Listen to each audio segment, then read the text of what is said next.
Here we are. Welcome back to the Non-Believer Bible Club. This is how it's going to work. I'm going to finish the book of Genesis. Then I'm going to talk about it. And then that's the end of the episode.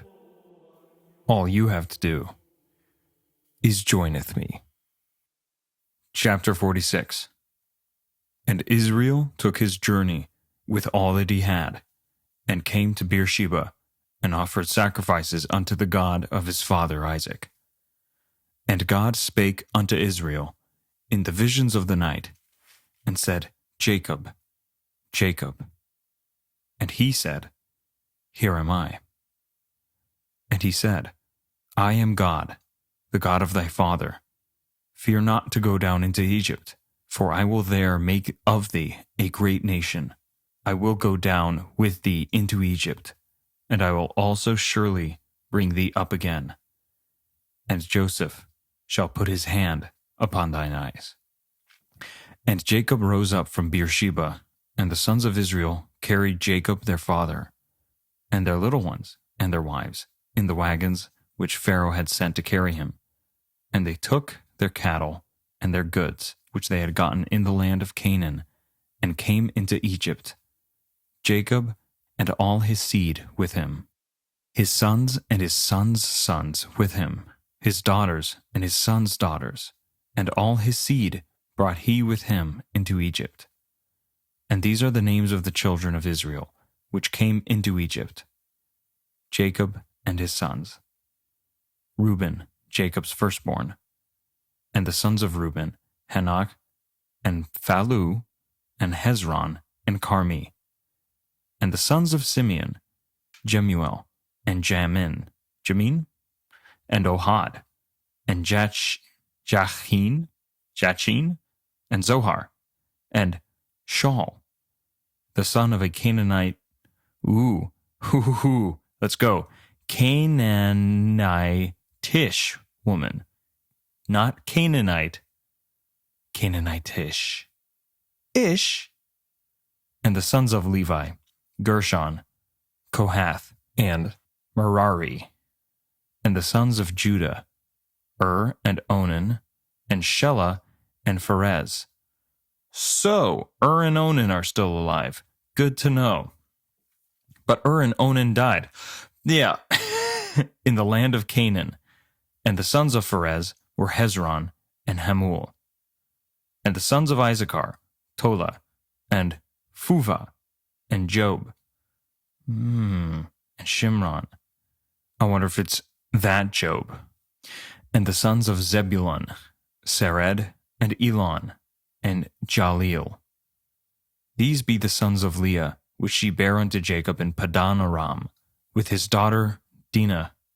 All the souls of his sons and his daughters were 33. And the sons of Gad, Ziphion, and Haggi, Shuni, and Esbon, Eri, and Arodi, and Areli. And the sons of Asher, Jimnah, and Ishua, and Isui, and Beriah, and Serah, their sister. And the sons of Beriah, Heber, and Malchiel. These are the sons of Zilpah, whom Laban gave to Leah his daughter, and these she bare unto Jacob, even 16 souls. The sons of Rachel, Jacob's wife, Joseph and Benjamin, the only two. And unto Joseph in the land of Egypt were born Manasseh and Ephraim, which Asenath, the daughter of Potipharah, priest of On, bare unto him. And the sons of Benjamin were Bela, and Besher, and Ashbel, Jerah, and Naaman, Ehi, and Rosh, Mupim, and Hupim, and Ard. Mupim, and Hupim, and Ard. All right. These are the sons of Rachel, which were born to Jacob. All the souls were 14. And the sons of Dan, Hushim. And that's it. Okay. And the sons of Naphtali, Jaziel, and Guni, and Jezer, and Shillem. These are the sons of Bilhah, which Laban gave unto Rachel his daughter, and she bare these unto Jacob. All the souls were 7. All the souls that came with Jacob into Egypt, which came out of his loins, besides Jacob's sons' wives, all the souls were 66. And the sons of Joseph, which were born him in Egypt, were 2 souls. All the souls of the house of Jacob, which came into Egypt, were 70. And he sent Judah before him unto Joseph, to direct his face unto Goshen. And they came into the land of Goshen. And Joseph made ready his chariot, and went up to meet Israel his father to Goshen, and presented himself unto him. And he fell on his neck, and wept on his neck a good while. And Israel said unto Joseph, Now let me die, since I have seen thy face, because thou art yet alive. And Joseph said unto his brethren, and unto his father's house, I will go up, and shew Pharaoh, and say unto him, My brethren and my father's house, which were in the land of Canaan, are come unto me. And the men are shepherds, for their trade hath been to feed cattle, and they have brought their flocks, and their herds, and all that they have.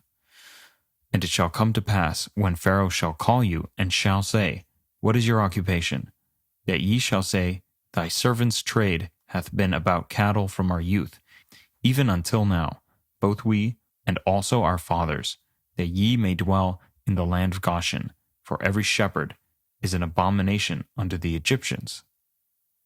This seems to me to echo of my conversation with Abby in the previous episodes, where she said, make sure you study Egyptian culture. For whatever reason, they look down on shepherds. But not only are they shepherds, they're Jewish. So I suppose integration into Egyptian culture is going to be a little difficult. Joseph has to make sure that there are strict lines where he is explaining to Pharaoh and to the Egyptians around him, this is where my family will be, this is what they will do. Chapter 47. Then Joseph came and told Pharaoh, and said, My father and my brethren, and their flocks, and their herds, and all that they have, are come out of the land of Canaan, and behold, they are in the land of Goshen. And he took some of his brethren, even 5 men, and presented them unto Pharaoh. And Pharaoh said unto his brethren, What is your occupation? And they said unto Pharaoh, Thy servants are shepherds, both we and also our fathers. They said moreover unto Pharaoh, For to sojourn in the land we are come, for thy servants have no pasture for their flocks, for the famine is sore in the land of Canaan. Therefore we pray thee, let thy servants dwell in the land of Goshen. And Pharaoh spake unto Joseph, saying, Thy father and thy brethren are come unto thee. The land of Egypt is before thee, and in the best of the land make thy father and brethren to dwell.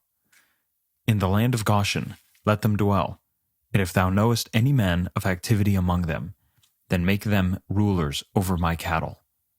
And Joseph brought in Jacob his father, and set him before Pharaoh, and Jacob blessed Pharaoh. And Pharaoh said unto Jacob, How old art thou? And Jacob said unto Pharaoh, The days of my pilgrimage are 130 years. Few and evil have the days of the years of my life been, and have not attained unto the days of the years of the life of my fathers in the days of their pilgrimage. And Jacob blessed Pharaoh, and went out from before Pharaoh. And Joseph placed his father and his brethren, and gave them a possession in the land of Egypt, in the best of the land, in the land of Ramses, as Pharaoh had commanded. And Joseph nourished his father and his brethren, and all his father's household, with bread, according to their families. Man, Joseph is tight with the Pharaoh. It's like, yeah, if there's some guys that they can be rulers over my cattle too, sure. And there was no bread in all the land, for the famine was very sore, so that the land of Egypt and all the land of Canaan fainted by reason of the famine. And Joseph gathered up all the money that was found in the land of Egypt and in the land of Canaan for the corn which they bought. And Joseph brought the money into Pharaoh's house. And when money failed in the land of Egypt and in the land of Canaan, all the Egyptians came unto Joseph and said, Give us bread, for why should we die in thy presence? For the money faileth. And Joseph said, Give your cattle, and I will give you for your cattle if money fail. And they brought their cattle unto Joseph, and Joseph gave them bread in exchange for horses, and for the flocks, and for the cattle of the herds, and for the asses. And he fed them with bread for all their cattle for that year. I like that. Even though money is not happening right now, he's like, well, you can give me something. I also think it's funny that his father Jacob spent time raising a bunch of cattle, and now his son is getting all of Egypt's cattle. Another thing, he's reunited with his family and he's relocated them. That's all great, but Joseph still has a job to do. It's good that everything has worked out, but now responsibilities take over. We don't get to enjoy the end of Bad Boys 2. Now we also get the hours and hours of paperwork that they have to do too. When that year was ended, they came unto him the second year, and said unto him, We will not hide it from my lord, how that our money is spent. My lord also hath our herds of cattle. There is not aught left in the sight of my lord, but our bodies and our lands. Wherefore shall we die before thine eyes, both we and our land? Buy us and our land for bread, and we and our land will be servants unto Pharaoh, and give us seed, that we may live and not die, that the land be not desolate. And Joseph bought all the land of Egypt for Pharaoh. Wow. For the Egyptians sold every man his field, because the famine prevailed over them. So the land became Pharaoh's. And as for the people, he removed them to the cities from one end of the borders of Egypt, even to the other end thereof. Only the land of the priests bought he not, for the priests had a portion assigned them of Pharaoh, and did eat their portion which Pharaoh gave them. Wherefore they sold not their lands. Then Joseph said unto the people, Behold, I have bought you this day and your land for Pharaoh. Lo, here is seed for you, and ye shall sow the land. And it shall come to pass in the increase, that ye shall give the 5th part unto Pharaoh, and 4 parts shall be your own, for the seed of the field, and for your food, and for them of your households, and for food for your little ones. That sounds fair. And they said, Thou hast saved our lives. Let us find grace in the sight of my Lord, and we will be Pharaoh's servants. And Joseph made it a law over the land of Egypt unto this day, that Pharaoh should have the 5th part, except the lands of the priests only, which became not Pharaoh's. I like that. When he was younger, Potiphar respected his God. Now that he's grown up into a man, Joseph also respects the Egyptian gods. And Israel dwelt in the land of Egypt, in the country of Goshen, and they had possessions therein, and grew and multiplied exceedingly. And Jacob lived in the land of Egypt 17 years. So the whole age of Jacob was 147 years. And the time drew nigh that Israel must die.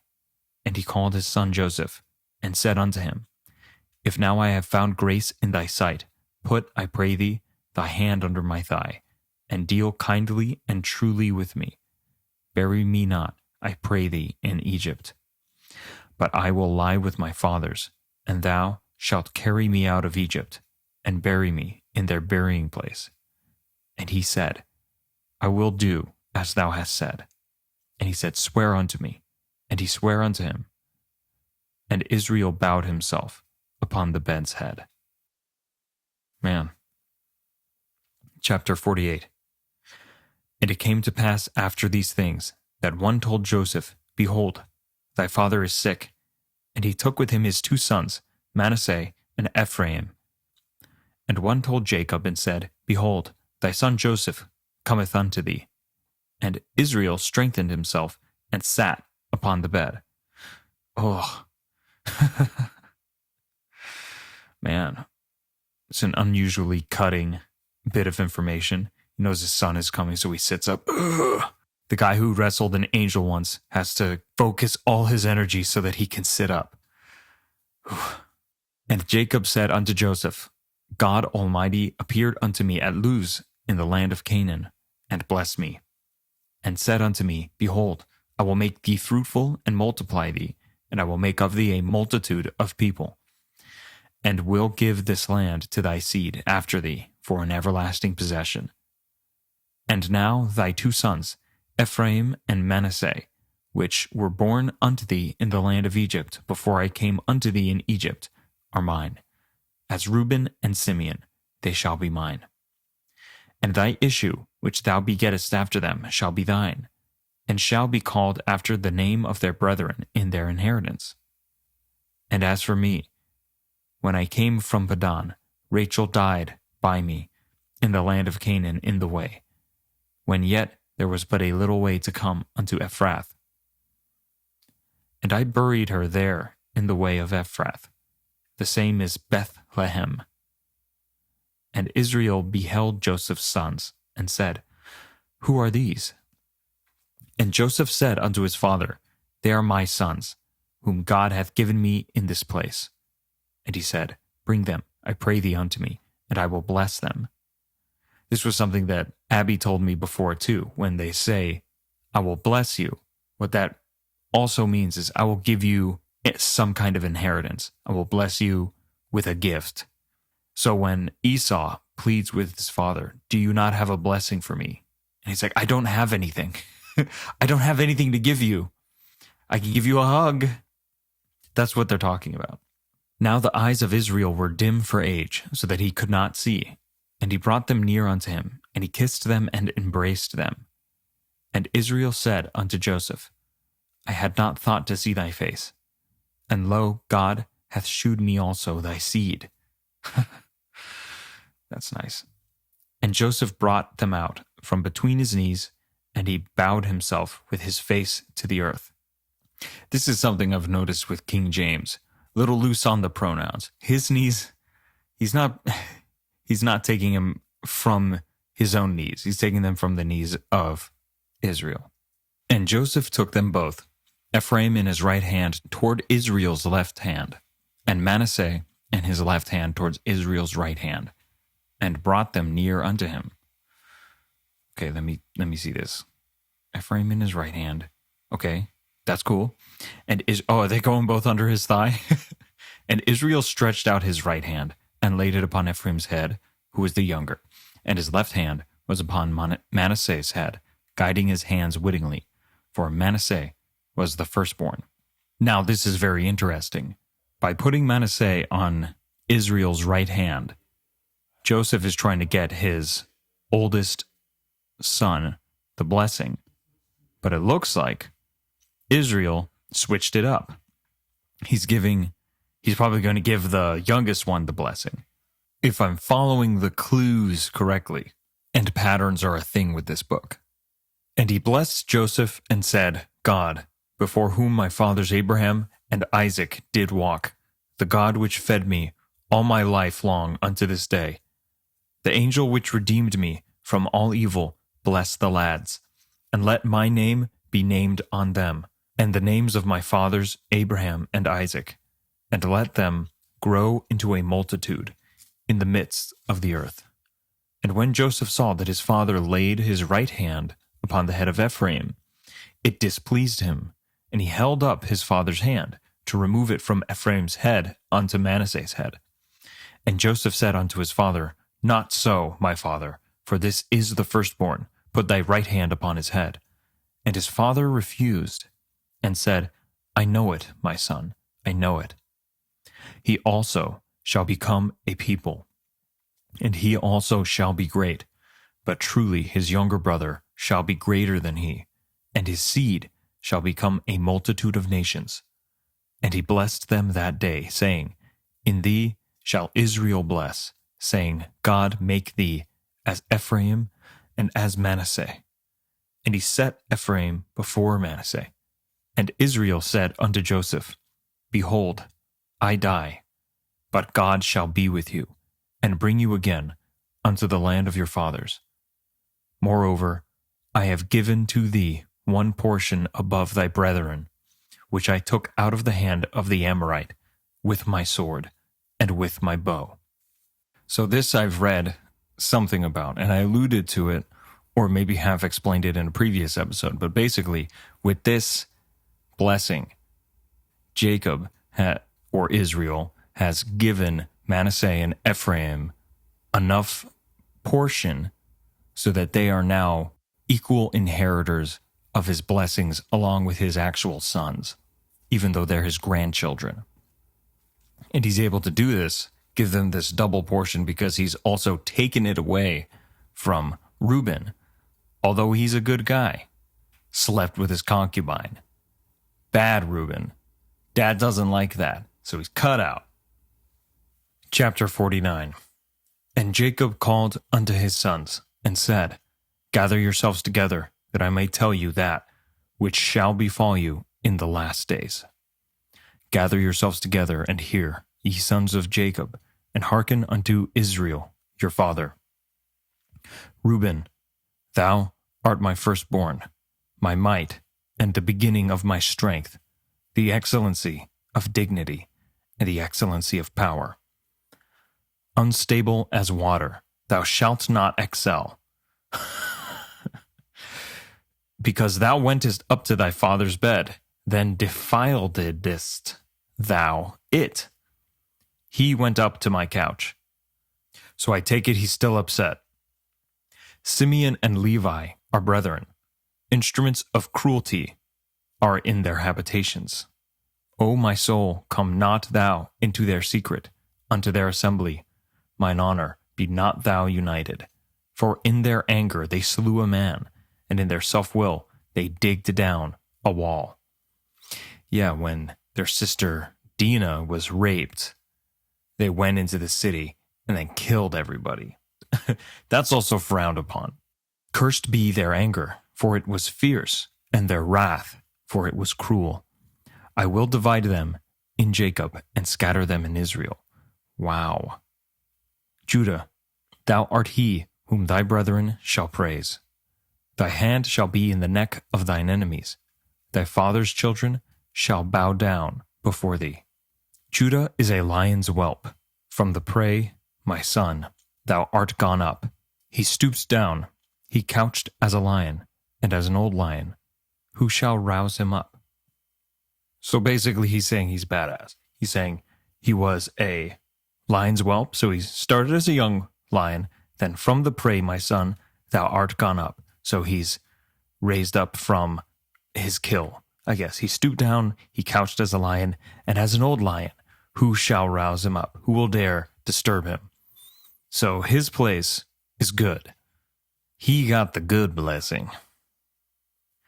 The scepter shall not depart from Judah, no, nor a lawgiver from between his feet, until Shiloh come, and unto him shall the gathering of the people be.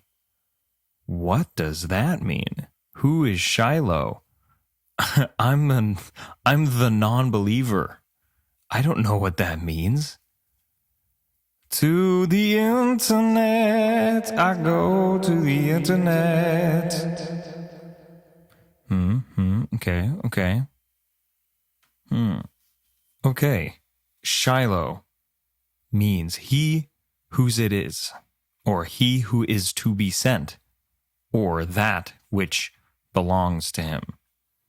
It can be a place, it can be a title, maybe it's a name. Seems vague, seems very, very vague. For those reasons, with different translations, it seems the Christian view seems to point towards he who is to be sent. Wonder who that can be. Jesus. It's Jesus. Probably Jesus. So, Judah will reign until Jesus says, I got it from here. And unto him shall the gathering of the people be, binding his foal unto the vine, and his ass's colt unto the choice vine. He washed his garments in wine, and his clothes in the blood of grapes. His eyes shall be red with wine, and his teeth white with milk. What does that mean? What is this? Could you imagine if your dad is dying and he's like, yo, fuck you for sleeping with my concubine. And then he turns to your brother and is like, your eyes will be red as milk and your clothes will be as... Okay, a bit ago, I bought the Wycliffe Bible Commentary. It's a 1,500-page, it's a volume. So this professes to be an entirely new commentary on the whole Bible, written and edited by a number of scholars representing a wide cross-section of American Protestant Christianity. Good enough for me. So it says, the phrase, until Shiloh come, was spoken by Jacob in the midst of his prophetic picture of Judah's place in the plan of God. So that makes sense. I was kind of seeing it as a one thing and then the other thing. But the bit about the grapes and the donkey was basically, according to this, saying that the vines would be so flourishing and the grapes so abundant that the conquering rider could fasten his horse's reins to the large branches and enjoy the luscious fruit. And the bit about bathing your clothes in wine, it's like, yeah, you're going to have a lot of wine, you're going to have a lot of prosperity. It's interpreting the eyes red with wine, meaning bright with prosperity, and whiter than milk, meaning that the land would be divinely blessed. Okay, I can roll with that, sort of. But obviously it is this Shiloh bit, which is the most important. This is the first time that I've seen a direct reference to someone who will come and give them ultimate deliverance. Judah will have this scepter until he who is to be sent takes it, or he to whom the scepter belongs comes to take it. So this isn't just your people will have sovereignty over the land and will multiply. This is somebody is coming to take sovereignty over you, who takes sovereignty over everything. Cool. Zebulun shall dwell at the haven of the sea, and he shall be for an haven of ships, and his border shall be unto Zidon. Issachar is a strong ass, crouching down between two burdens, and he saw that the rest was good, and the land that it was pleasant, and bowed his shoulder to bear, and became a servant unto tribute. Okay, we can't all be lions. Sometimes our fathers regard us as pack animals. At least he has an allotment. Dan shall judge his people as one of the tribes of Israel. Ooh, first mention of the tribes of Israel. If you didn't realize it already, with these listings of blessings and prophecies being gifted to the sons, we're also highlighting who is involved in the tribes of Israel. Dan shall be a serpent by the way, an adder in the path, that biteth the horse heels, so that his rider shall fall backward. I have waited for thy salvation, O Lord. Okay, this is incredibly interesting. There are two interpretations of this. And then yet, a surprise third. Let's get into it. One, positive. Dan is small, but he will be able to strike out against something as big as a horse. So it's saying that even though Dan is just a man, his contribution will be able, his judgment of his peers will be able to bring down tyranny. That's great. Then there's the negative view, which is that, but the flip side, he's going to create a lot of trouble for a lot of people. The third, secret ending. An interpretation of Dan being related to the snake, which we also know being related to Satan, is related to a passage in Revelations referring to the beast or the Antichrist. Because Dan, as a tribe, is not mentioned as one of the 12 tribes of Israel, one of the theories goes that Dan is going to accidentally eventually father the Antichrist. That's a bummer. Issachar's feeling pretty good right now. Okay. Gad, a troop shall overcome him, but he shall overcome at the last. I guess this is also directly related to his name. She says, a troop cometh. His mother Leah says when he's born. Interpretations I've read say that while she expected that she wasn't going to be able to birth any more children after Gad is born of her handmaid, I think it was Zilpah, Leah ends up having 2 more children. So the theme of Gad is heralding a last-minute victory. Gad, a troop shall overcome him, but he shall overcome at the last. Out of Asher his bread shall be fat, and he shall yield royal dainties. NIV for this is, Asher's food will be rich. He will provide delicacies fit for a king. Nice. Well, in a list of people that includes not getting any inheritance, fathering the Antichrist, or just being a workhorse, donkey, pack animal, Asher's just gonna bake some good shit. That's nice. I'd say he lucked out. Naphtali is a hind let loose. He giveth goodly words. NIV for this. Naphtali is a doe set free that bears beautiful fawns. Apparently there's some confusion over the interpretation of this passage so that a word could mean he said, referring to speech. So in that way, he will produce beautiful words is how King James Version translate this, while New International Version keeps with the deer theme. It says he will bear beautiful fawns. Naphtali lucked out too. Joseph is a fruitful bough, even a fruitful bough by a well, whose branches run over the wall.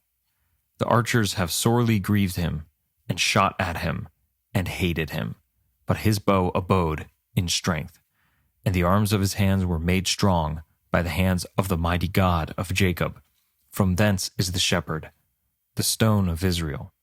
Even by the God of thy father, who shall help thee, and by the Almighty, who shall bless thee with blessings of heaven above, blessings of the deep that lieth under, blessings of the breasts and of the womb. I wonder what that means. We know what that means. The blessings of thy father have prevailed above the blessings of my progenitors, unto the utmost bound of the everlasting hills. They shall be on the head of Joseph, and on the crown of the head of him that was separate from his brethren. Joseph, you dog, nice. Benjamin shall raven as a wolf. In the morning he shall devour the prey, and at night he shall divide the spoil. All these are the 12 tribes of Israel. 12 tribes of Israel. Yup, they sure are. And this is it, that their father spake unto them, and blessed them, every one according to his blessing. He blessed them. And he charged them, and said unto them, I am to be gathered unto my people. Bury me with my fathers in the cave that is in the field of Ephron the Hittite, in the cave that is in the field of Machpelah, which is before Mamre, in the land of Canaan, which Abraham bought with the field of Ephron the Hittite, for a possession of a burying place. There they buried Abraham and Sarah his wife. There they buried Isaac and Rebekah his wife. And there I buried Leah. Oh, Leah died. The purchase of the field and of the cave that is therein was from the children of Heth.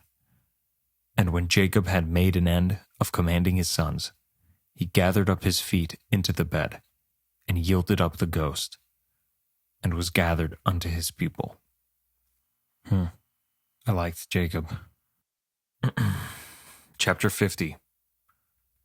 The mourning for Jacob. And Joseph fell upon his father's face, and wept upon him, and kissed him. And Joseph commanded his servants, the physicians, to embalm his father, and the physicians embalmed Israel. And 40 days were fulfilled for him, for so are fulfilled the days of those which are embalmed. And the Egyptians mourned for him 60 days. And when the days of his mourning were past, Joseph spake unto the house of Pharaoh, saying, If now I have found grace in your eyes, speak, I pray you, into the ears of Pharaoh, saying, My father made me swear, saying, Lo, I die. In my grave which I have digged for me in the land of Canaan, there shalt thou bury me. Now, therefore, let me go up, I pray thee, and bury my father, and I will come again. And Pharaoh said, Go up and bury thy father, according as he made thee swear. And Joseph went up to bury his father. And with him went up all the servants of Pharaoh, the elders of his house, and all the elders of the land of Egypt, and all the house of Joseph, and his brethren, and his father's house. Only their little ones, and their flocks, and their herds they left in the land of Goshen. And there went up with him both chariots and horsemen, and it was a very great company. And they came to the threshing floor of Atad, which is beyond Jordan, and there they mourned with a great and very sore lamentation, and he made a mourning for his father 7 days. And when the inhabitants of the land, the Canaanites, saw the mourning in the floor of Atad, they said, This is a grievous mourning to the Egyptians. Wherefore the name of it was called Abel Mizraim, which is beyond Jordan. And his sons did unto him according as he commanded them. For his sons carried him into the land of Canaan, and buried him in the cave of the field of Machpelah, which Abraham bought with the field for a possession of a burying place of Ephron the Hittite before Mamre, the cave of the patriarchs. And Joseph returned into Egypt, he and his brethren, and all that went up with him to bury his father, after he had buried his father. And when Joseph's brethren saw that their father was dead, they said, Joseph will peradventure hate us, and will certainly requite us all the evil which we did unto him. And they sent a messenger unto Joseph, saying, Thy father did command, before he died, saying, So shall ye say unto Joseph, Forgive, I pray thee now, the trespass of thy brethren, and their sin, for they did unto thee evil. And now we pray thee, forgive the trespass of the servants of the God of thy father. And Joseph wept when they spake unto him. And his brethren also went and fell down before his face, and they said, Behold, we be thy servants. And Joseph said unto them, Fear not, for am I in the place of God? But as for you, ye thought evil against me, but God meant it unto good, to bring to pass as it is this day, to save much people alive. Now therefore fear ye not. I will nourish you and your little ones. And he comforted them, and spake kindly unto them. And Joseph dwelt in Egypt, he and his father's house. And Joseph lived 110 years. And Joseph saw Ephraim's children of the third generation. The children also of Machir, the son of Manasseh, were brought up upon Joseph's knees. And Joseph said unto his brethren, I die, and God will surely visit you and bring you out of this land, unto the land which he sware to Abraham, to Isaac, and to Jacob. And Joseph took an oath of the children of Israel, saying, God will surely visit you, and ye shall carry up my bones from hence. So Joseph died, being 110 years old, and they embalmed him, and he was put in a coffin in Egypt. And that's it. So ends the book of Genesis. Okay, let's talk. This is the end of Jacob's story, Israel's. This is the end of Joseph's story. I didn't know he was going to die at the end. They threw that one in as a last-minute twist. And this is the end of the whole book. Everything that I've ever read in the Bible, I have read and completed reading for the first time. My thoughts are this. Humanity was damned in the beginning because humanity went against God. So that was the first offense. It occurs to me that since then, with Cain and Abel, we've had brother against brother. we've had Cain murder Abel and then carry the stain, the mark of that, for the rest of his life through his generations. And we've seen a lot of evil come from that. Now, at the end of Genesis, I don't think it's a mistake that it ends with the forgiveness of a sin, of brother against brother. According to the book, God wills things to happen, and even if you act badly, it is a part of the plan that God has made for you. It didn't seem to be so when Cain murdered Abel. That was not looked at as a good thing. It wasn't looked at as something that God had planned for them. Maybe this is the reason why we have the moment when God explains that man shall be judged by man for the price of spilling blood. If murder is bad, the murder of your brother is the worst sin that you can commit, according to this book. But while there's no going back to Eden, at least not at the moment, the one thing that we see that we can go back from is when we sin against our brother or against our family. We see reconciliation. We see the hope for forgiveness, to move on, to move forward. That seems to me, after all of this, to be the sin of Cain forgiven. I should say, the mark of Cain upon humanity forgiven. So we see down through the years the results of this sin, how it caused evil in the land, and how it needed to be dealt with. The brothers, the 12 tribes of Israel that we have, are not perfect, but what we've seen from them represents the best of humanity that exists. God had to kill a lot of people to make that happen. Now, at the end, everybody's in the right place.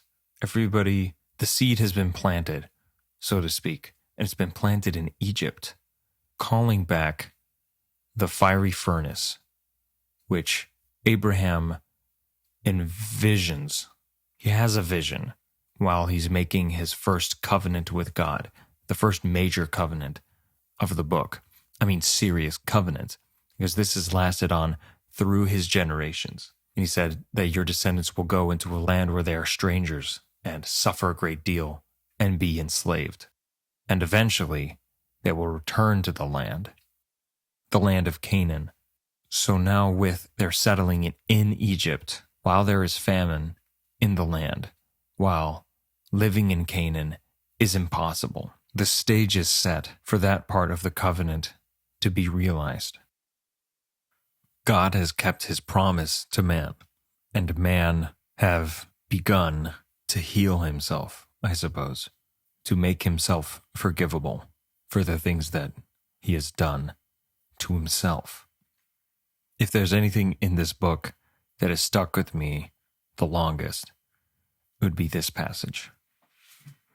Genesis 1:29. And God said, Behold, I have given you every herb bearing seed, which is upon the face of all the earth, and every tree in which is the fruit of a tree yielding seed. To you it shall be for meat. Every tree in which is the fruit of a tree yielding seed. I spoke about this early on when I first read it, as clearly referring to the concept of infinity, but nested infinity, infinity within itself. That is the one thing that I've seen constantly reiterated through this book, through the book of Genesis, and even in the way that the human characters are. Each one is the seed of a new idea that's constantly being birthed and rebirthed, that's constantly giving birth to itself. We start to get these generations of people. We get attached to a new name. First it's Abraham. Then he has sons. We start to follow them. I'm following Isaac now. I'm following Jacob now, Israel, Joseph. And every single one of them die. They all live and they all die just the same. It's the same story being told over and over, but I don't get tired of it. There's small variations. Obviously, the story is meant to move forward over a very long span of time. So, from the mundane day-to-day existence to the beauty of continual life, death, and birth, played out upon the stage of the human experience. These things are still the works of God. They are still infinities, spreading outward infinitely. The idea isn't that we understand where it goes, but where our place is in it. It is my idea that we are meant to figure out how we're supposed to live our own personal lives, and the infinitely sprawling story of our people and the big things. I guess that's what Christians mean when they say it's on God. Like, he's got the big stuff. You worry about, working out once to twice, maybe 3 times a week, doing your homework, doing your taxes, raising your kids right. Because in the end, you're going to live and you're going to die. And you're going to create misery for yourself, or you're going to create goodness. And God's plan will prevail. I think it's worth to say at this point, and I think it would be a good idea to reiterate at the end of each book where I am in the believer status. After reading the book of Genesis, I am firmly a non-believer. But that's not why I'm reading the Bible. I'll be very surprised if I do become a believer. But damn, if you can rope me in with a good story, who knows? I understand the concept of personal salvation, how that works for individual people, and how that's encouraged in every level of this book. Even though it's something that I understand, it's not something that I can accept quite yet. It's hard for me to understand how to integrate something that I don't know or can prove into my life in a very real way. Or worse, I see the potential of enacting what I think that would look like and getting it wrong, being way off the mark. Whatever spiritual understanding I can have of this book, if I can, and if I will, as we continue, remains to be seen. But I'm not sure how much value that can be to someone else. What I think is of most value, the more that I read this book, is of knowing what to do. And that's it.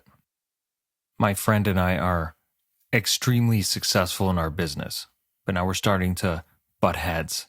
Maybe we're feeling a little restricted by each other. One go left, one go right. Abraham and Lot.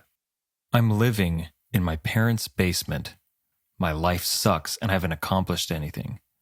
I need to move. I need to go. I need to take my wife that I somehow was able to get and make some work for myself, not in the planning stages, but by going out and doing it. It's great advice. Abraham again. You can work really hard and still get screwed over by people you trust. Jacob. Even if you disagree with someone, there's still room for reconciliation. Jacob. Twice with Laban and his brother Esau. Sometimes you don't want to know the answer to the questions you're asking. Jacob again. When you're having sex with your brother's widow, don't pull out. Onan. But I think that's the point. We're given this look at infinity, and we're given the concept of infinity because it's important that we know the nature of the divine.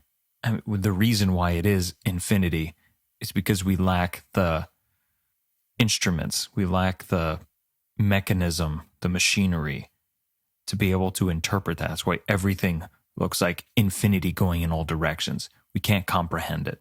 It gives us a taste of that. Shows us how small we are, how big we are, how big everything else is, how small everything is, how everything is. And it's saying, listen, don't worry about that. Just figure out what you're going to do about you and your wife. You got to start having kids. Figure out when you're going to stop working for your shitty uncle. Figure out how you're going to live your life. Even if we can't understand infinity, we need to be able to see both. Because while we should be concerned with the here and now, through the book we see how our small actions can ripple outward through generations, for good or ill. I think that's a good place to end. And I think this is a great place to begin. Whatever time, whatever place. Thanks for being here. Next week we begin a new book, but for now, take care, my creeping things.